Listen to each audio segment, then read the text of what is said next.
And good morning, everybody. This is Todd Nielsen, one of the volunteer organizers for Catalyzing the Future series of events. And I'm here with the founder of Catalyzing the Future events, Mr. Sai here, and our guest on the show today, Kate Arms. Welcome, Sai. Welcome, Kate. Good to see you both. Thank you. It's good to be here. Thank you so much. And definitively always a pleasure with you, Todd. And by all means, I've been looking forward to this conversation with Kate for some time. So very much honored to have you here, Kate. Thank you. And I've been looking forward to meeting you as well. This is our first chance to really talk to each other. I know you and Sai have had some conversations. I'd love to hear how you guys met. But I see from your background, strong background in education, in podcasting, and coaching. Really excited to have you as part of the Catalyzing the Future community. Well, great. Yeah, I'm so excited to be here. Sai reached out to me. He listened to one of the episodes of Kate's Nuggets on stress and strain and trauma and said, I want to hear more about what you do. And so I was like, okay, I want to talk more about what I do, because I always love to talk about helping people manage all of the challenges that are in our fast-paced, moving, ever-developing world, and so much more now with the pandemic, with all of the trying to figure out how do we get through this better, not worse. So I'm really glad to be here. Wonderful. And I've got to be very honest. There was one word, and I didn't share this with you, Kate, but there was one word that as soon as I saw it, I said, you know something, I've got to connect with Kate beyond the podcast, beyond what have you. And I'm going to share it with you if that's all right, just to absolutely see what your thoughts are. When I looked at your LinkedIn profile, I saw that you talk about coaching, and you said, you have over 1,000 hours coaching ambitious people. And I thought, you know something? She's particular. I love that. I love that, because a lot of people say, I'll coach anybody, but you truly honed in on that word. I would love to get your thoughts on kind of why that word, and then kind of tell us more about, stress and strain and trauma from there. Yeah, actually, the ambition and the strain go together. So it's a perfect place to start. My entire coaching practice has been with innovators, artists, and parents. And they're sort of what they have in common is big dreams and this big to create something that doesn't exist. And so that comes with anxiety. Because every time you step into the future and step into the unknown, there's this piece of, can I make it work? Can I make it happen? Am I doing enough? For parents in this day and age, it's incredible because they have grand ambitions for their children and they want to raise them to be incredibly successful, and they have no idea what the world they're raising their children for looks like, so they don't know what their kids need. And this creates an enormous amount of pressure to somehow do something, which often feels like needing to do it all, which of course we can't do. We have limited human bodies. We have the same 24 hours a day, 365 days a year that everybody else has. And our bodies need sleep for a third of that. Mm-hmm. And so what comes up in all of these spaces is, how do I deal with, I want so much, I want to do so much. It's not enough to just talk about it and think about it. I want to actually make, whether it's a software product or a piece of art or a functioning adult, I want to make something. And I don't know if I'm up to the task. And so there's a huge amount of stress in that. And so the connection to strain and trauma is, if we don't perceive that we have about an 85% chance of success at whatever it is that we're accomplishing, we tend to panic and go into overwhelm and go into distress. And if we can't process that, we end up stuck in trauma. So that's where my particularity comes from. It's that how do we deal with that anxiety that is my passion place. Kate, I absolutely love it, because a lot of coaches, and I really want to call out the distinction, because the word, and you just elaborated beautifully. A lot of coaches will say, well, it's about self-improvement. And a lot of coaches will say exactly as you described, it is essentially about something else, whether it's an innovation, whether it's a child, a functioning adult, if you will, or an art. And that's a key distinction. I'll often use the word action. We want something actionable, so something external. I love the way you described it, and I want to also, if I can, have you loop in your podcast. You talk about being alive, and I know I've written about that in my book. Aliveness is a big factor to all that. Please, I'd love for you to elaborate on how that kind of feeds into the elements that you've mentioned already. So aliveness is our internal experience, and aliveness is that sense of like, I'm here now, and this thing is, and there's that place where we get lit up and engaged and motivated, and there's trembling, like quiveringly alive is one of my favorite goals in terms of internal experience. And we get that sense of aliveness when we are using as much of ourselves as possible in service of a challenge that is meaningful to us, that we stand a chance of success in. So if you think of the flow state, that's like using all of you at a challenge that you can just barely succeed at. And when you're in that space, there's no space for self-doubt. There's no space for questioning. All of your resources are channeled into solving that one thing, whether it is, the massive basketball game or something else. Mm-hmm. That's absolutely beautiful. And I love the word usage, quiveringly.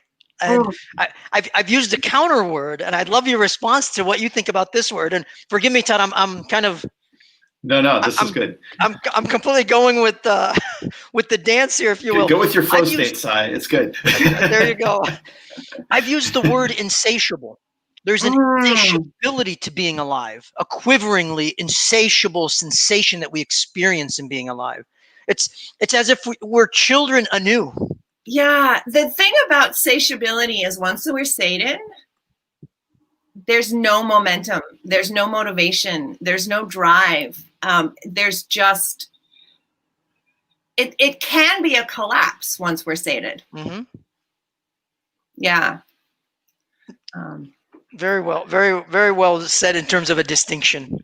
Yeah, I mean, the problem with insatiability is that if you're not actually able to have success in meeting that desire and celebrating those milestones, then you end up in overwhelm and despair because you never have the success. And so it's that balancing of keeping the drive without letting yourself be overwhelmed with the fact that the drive never goes away.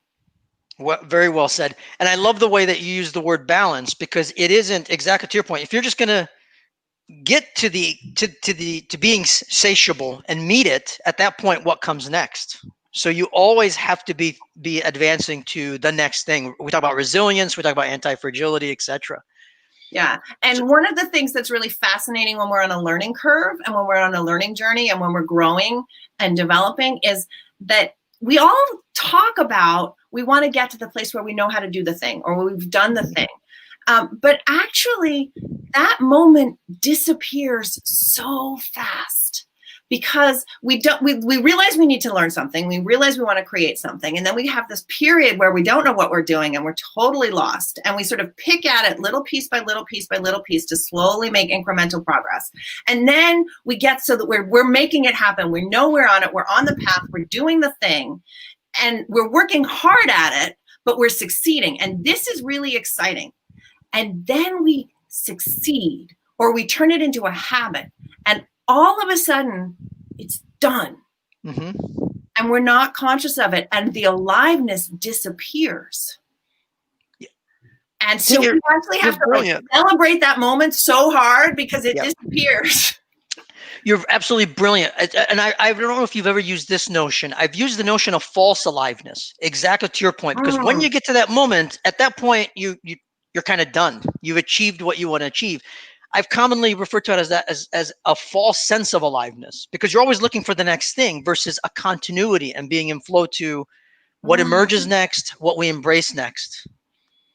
Yeah, I'm not sure that I would use false, but there's certainly a difference to it. And it's fleeting. Mm-hmm. And if we only want that moment of success and we build our lives to have that moment of success as much as possible, we actually miss out on all sorts of things because we dream small. Yep. That's interesting. I almost think of that in terms Brilliant. of people that focus on the day they're getting married rather than the marriage itself. Yes. Mm-hmm. You know, I got to say, all this hits a little too close to home for me. You know, I as somebody who's kind of addicted to that flow state and is always kind of scanning for the next thing. Like the things that I find myself struggling with is, you know, I am driven by anxiety and stress and sort of that need to achieve, you know, new things. But it's also interspersed with those moments of extreme procrastination, where you know, I know what needs to be done. You know, and I have this conversation with my wife all the time. You know, I'll just like, oh, I've got to write this report for a client, or I've got to put this thing together. I just can't get myself going. She's like, oh, you know, you're actually working on this in the back of your head. This is actually going forward. how you know, don't stress yourself about this, but I can't help it, right? Yeah. Are you guys familiar with the polyvagal theory? Mm-hmm. Mm-hmm. I am not. No. Okay, so because I love working with the polyvagal theory when I'm working with people on this one. So the polyvagal theory, the vagus nerve is actually sort of a massive nervous system structure in our body, and it connects all of our inner experiences with our brain, and it is what mediates our fight, flight, fright versus rest and digest system, and it's an on-off switch. Mm-hmm. And either we're acting from fear or we're acting from openness. And we can't do both simultaneously. And both can have drive, and both can have ambition, and both can have creativity. But one comes with a shot of cortisol, and the other one has pure adrenaline. And it's the cortisol that brings that anxiety up. And it's that cortisol that's the fear of, I'm not actually working on this. When you've got this part of your brain that's like, I know that my subconscious is working on this. And when the deadline comes, it's going to like kick into gear, having done all this work that I haven't had to do consciously. And so one of the things that I do with my clients quite a lot is try and find the aliveness that turns on the creativity and the curiosity and the openness rather than the fear.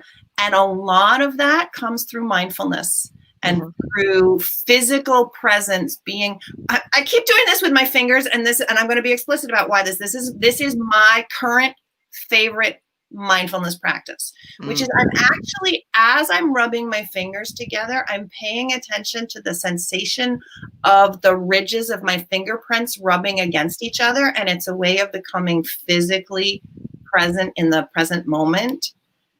And the present moment is always where that creativity versus the fear lives. That's really interesting. Yeah, I love that. And in fact, you know, one of the tactics that I've tried to apply whenever, you know, having those feelings of procrastination, anxiety, is to do something else, something physical, like, you know, do a chore outside or paint or, you know, something creative, or even just, you know, play a game or something like that to kind of engage my brain otherwise. And I found like some of those best flow states have happened when I'm able to kind of achieve a rhythm between intense work and then doing something else that's grounding me to move forward. So that really resonates. Thank you. Yeah, that's really perfect kind of strategy, because anything that gets you into playfulness, you cannot be playful in that fear state. Yep. And so anything that gets you into playfulness, anything that gets you into curiosity, the thing that happens in that fear place is that it's so fast because it's designed to be fast, because we have to escape from the predator.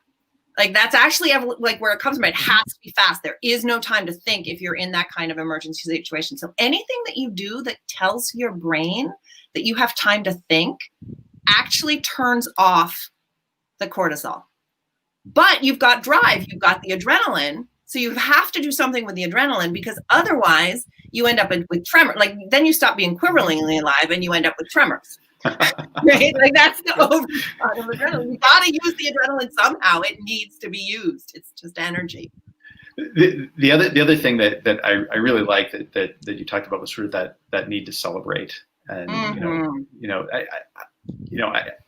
when Cy and I got to the other end of the September 30th event that we did this year, that was one of the things that I always tried to do whenever I was working with a team is we need to take a moment and pause and consciously celebrate the success of what happened. And I don't see that as false aliveness. I see it as sort of, you have to observe the moment of what's happened and think about like what's been accomplished before setting your eyes on sort of that next thing down the road. It's actually really important priming for the next thing down the road, because it actually primes hope and the potential for success that counters the creative anxiety when you're building something new. There's this weird thing about our memories when we do a thing that takes time, is we remember two things about it. We remember the most emotionally intense moment, and we remember how it ends. And so if we celebrate how it ends, we're actually priming our memory of it to always have that celebration associated with it. So particularly if it was a slog and the emotionally intense period in the middle was really rough, you really want to celebrate. Because we look at the future and we predict how much we want to engage based on what we remember from the past. That is amazing. Well, thank you. Yes. So very good. So I'm gonna ask. I don't know, Todd, if you had more. I wanted to ask a more sort of this question. I think lurks in the back of people's minds, but they hesitate to ask. And a lot of when they hear these kinds of conversations. Yeah. Kate, how did you arrive here? Okay. So it's very, very personal how I got here. I was a depressed teenager, and I, after a suicide attempt, decided that that was a bad path and I didn't want to go down there at all. And so at the age of 15, I was like, okay, the big question is, given that the world is chaotic and unpredictable and unfair, and I have very little control, how can I, like, what makes it worth sticking around for? Like, why?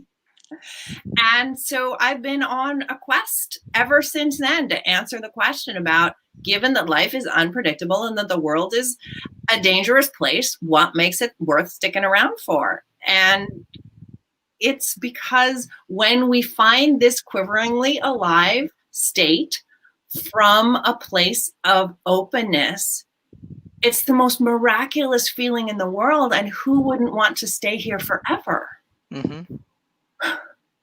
That's powerful. I like that. Yeah. And so many people struggle to recognize the miracle that is and the mystery that exists. Yeah. Because if we can't find a perspective to look at it that makes us feel like we can handle it, it's terrifying. I think is an especially resonant message considering the mental trauma that people are going through now with the pandemic. Recognizing that to be mindful and to find that quiveringly alive state and focus on those kinds of things rather than that flight state, that cortisol state you were talking about.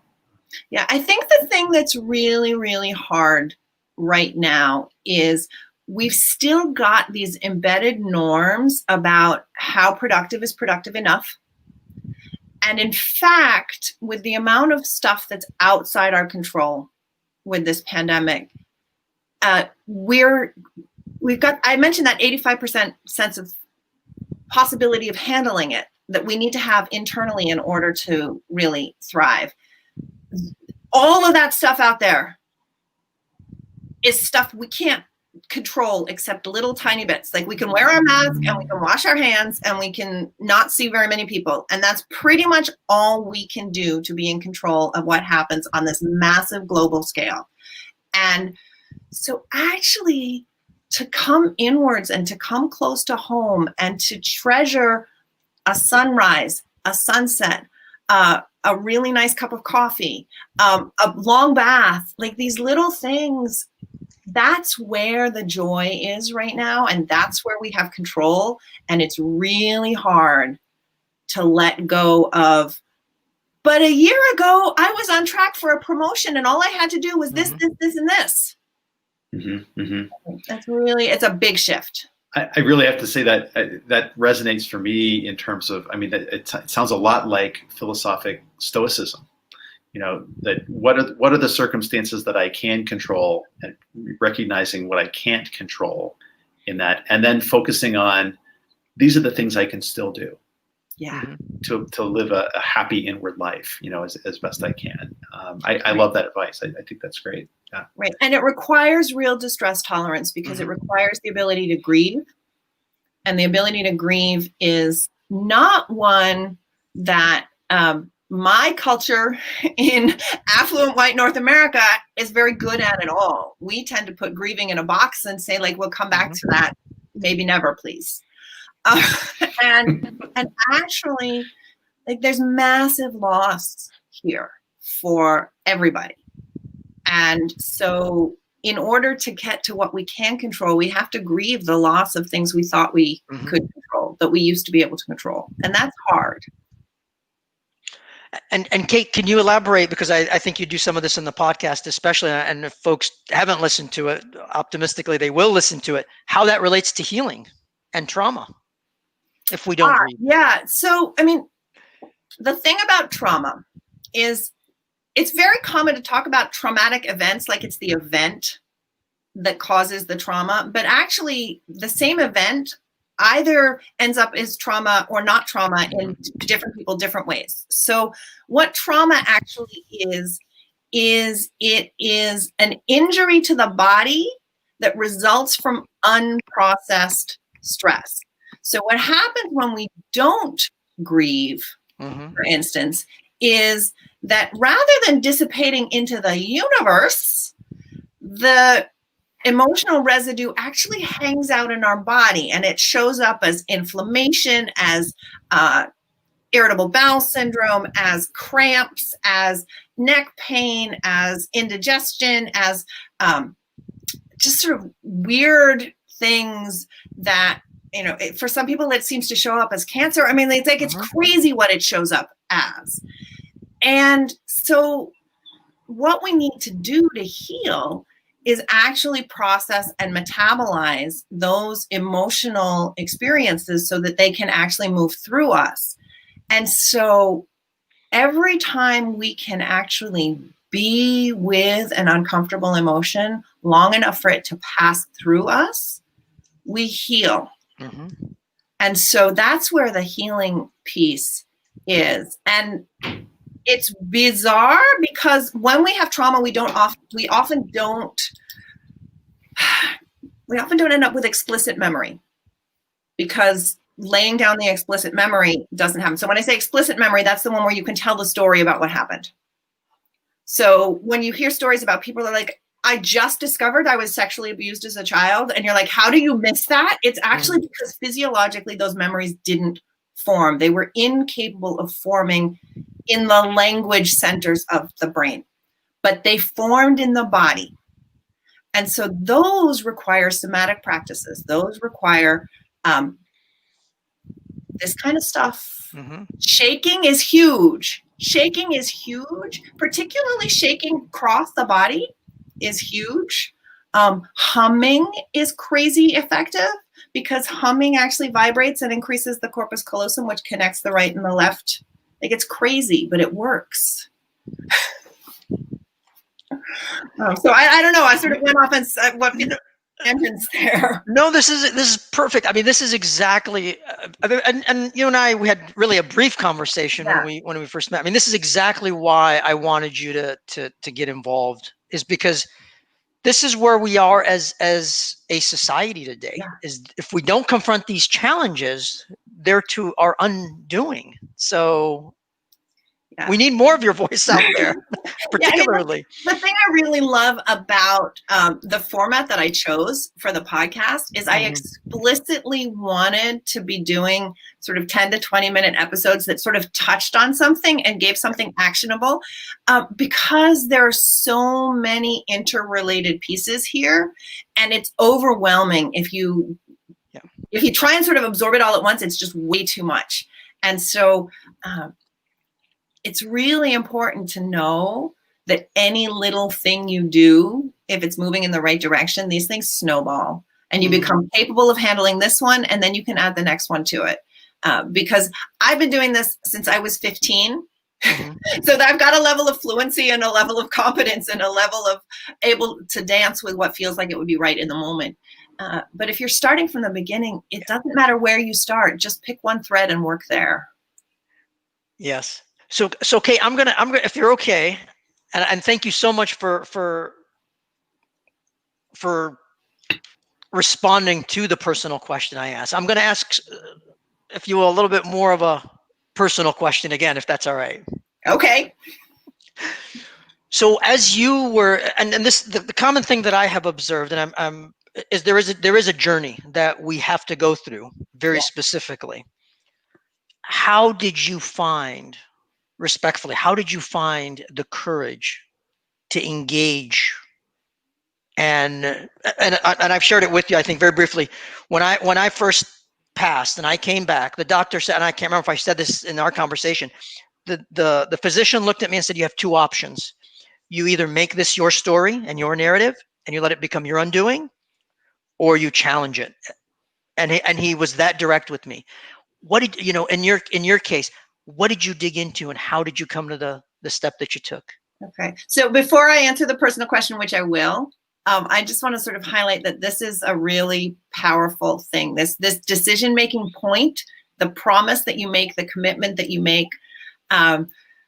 Jerry Colonna in his book Reboot talks about when he goes and leads corporate training sessions with leaders, and he is having a session and somebody's talking about a thing that's going on. And he said, when did you make that promise to yourself? And they're like, what promise? I never told you about a promise. He's like, everybody makes a promise to themselves. That is the commitment that gets them on this path. Yep. And in my case, it was very, very personal.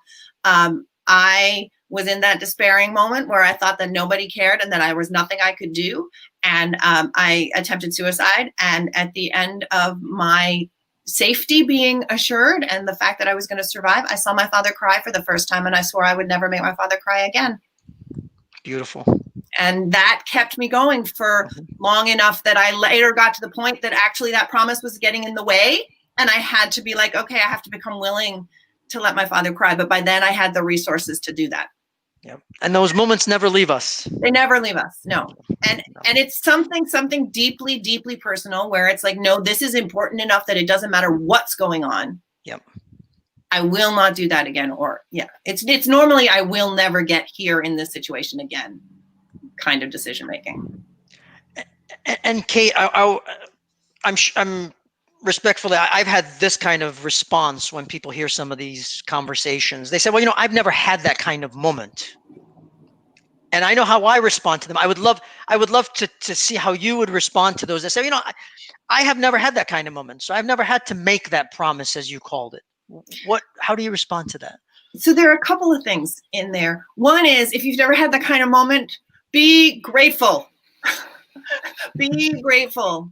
Because it actually means your life has been easy at a level that is impossible to understand unless you've had one of those moments.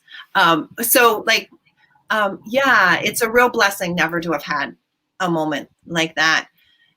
And the other thing is that, so I was in a really, really bad place. So I needed a really, really big commitment to get through some really, really hard times. And so I grew. But if you have sort of like moments, you only need sort of like kind of level of commitment to have the same growth. Yeah. And so it's not about how big it is. It's that you keep showing up. Beautifully said. And so we all have those moments of different magnitude and of different degrees of commitment and promise. And the beautiful thing, I mean, similar to you and I talked about, likewise, the coffee. I think I mentioned in Chicago, grab a warm coffee. I used to live in Chicago. Grab a warm coffee cup and step into the cold, and the sensation you experience is mystical. Yeah. As you've encountered folks and relative to these moments and promises and commitments and what have you, especially now with the world where it is, what wisdom do you encourage us to really focus on? I mean, I think the thing that I really keep coming back to is the human being has this healing capacity that if we let it, it takes care of us. Even the things that we think of as trauma responses or bad responses, they're actually our body taking care of us. And our body will take care of us. And it might be in the sort of self-protective, defensive, fear-related place for long enough to us to get to a place that feels safe enough for us to do the other work. It's just a remarkable instrument that we live in. Like, this body is so precious and capable. Wonderfully said. And now I'm going to cry because, like, it's such a miracle. Yes.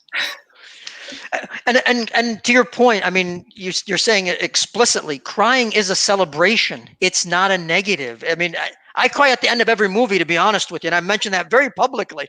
At the end of every movie, independent of the genre, I cry because there's a takeaway that I've gotten from it.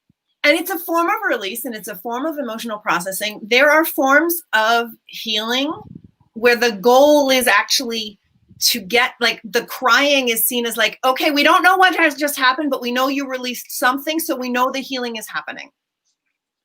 It's the very ancient concept of catharsis, right? Absolutely. Yeah. Absolutely. And I'm on a sort of semi in the background, and sometimes I'm on my soapbox mission to eliminate the idea that boys don't cry. Mm-hmm. Because we have really, really good data that as infants, boys are more emotionally expressive than girls.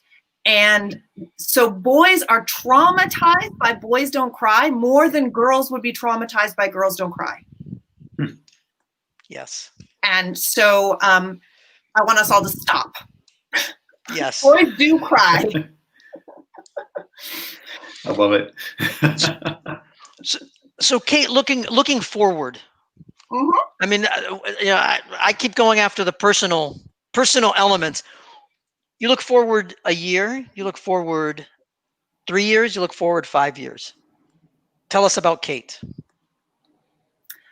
It's a really great moment in time to ask that, because I'm on a bit of a precipice and I am less sure about what that future looks like than at any time in a while. I have made a choice to go into organizational life from my private coaching practice and actually try and go into the heart of the beast with tech innovators to try and be part of that human part of supporting tech development, because I think that the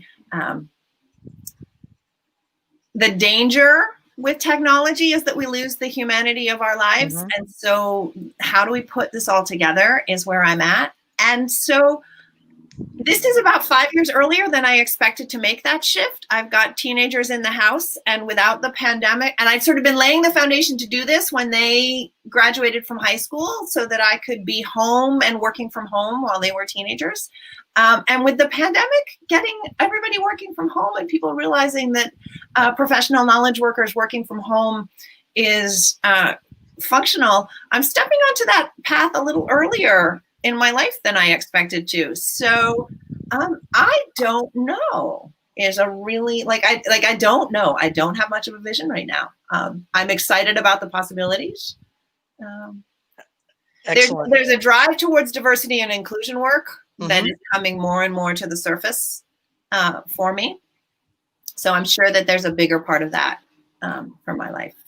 Excellent. I love the emphasis on organizational life, and I love the emphasis on going into the heart of the beast. And that's very, very eloquently expressed. Eloquently expressed. Yeah. I before I was a private practitioner, I worked in several toxic work environments. So I have a very sort of personal mission to, I believe the organization that I'm going into is not actually toxic. And so I'm going to be maintenance more than change the culture. But there are elements of toxicity in all of us and in all of our organizations. Yes. So that's where my eyes are. And it's necessary. We don't want to remove all the toxicity. It helps build the immune system likewise in order to be able to continue to grow. Yeah, and we have to be able to handle it, because there's always a portion of the world that is functioning from fear. Yep. Yep. I know we've taken a significant amount of your time this morning, Kate, and all around.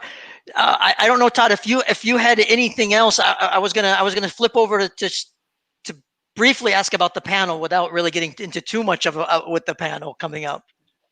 Quite all right. Please go ahead, Sai. This is good. So Kate, when you and I talked and I said, hey, well, we've got the panel, our approach here is really reflecting on 2020 and then foresight into the future. Without, and the panel conversation will unfold in December. Can you give us a little bit of insight as to what kind of hit you?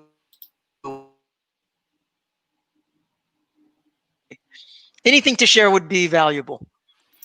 I think the thing that I'm sitting in right now is that we're in the muddy middle of a transition from the pre-pandemic world to the post-pandemic world. And the muddy middle is always an interesting place to be.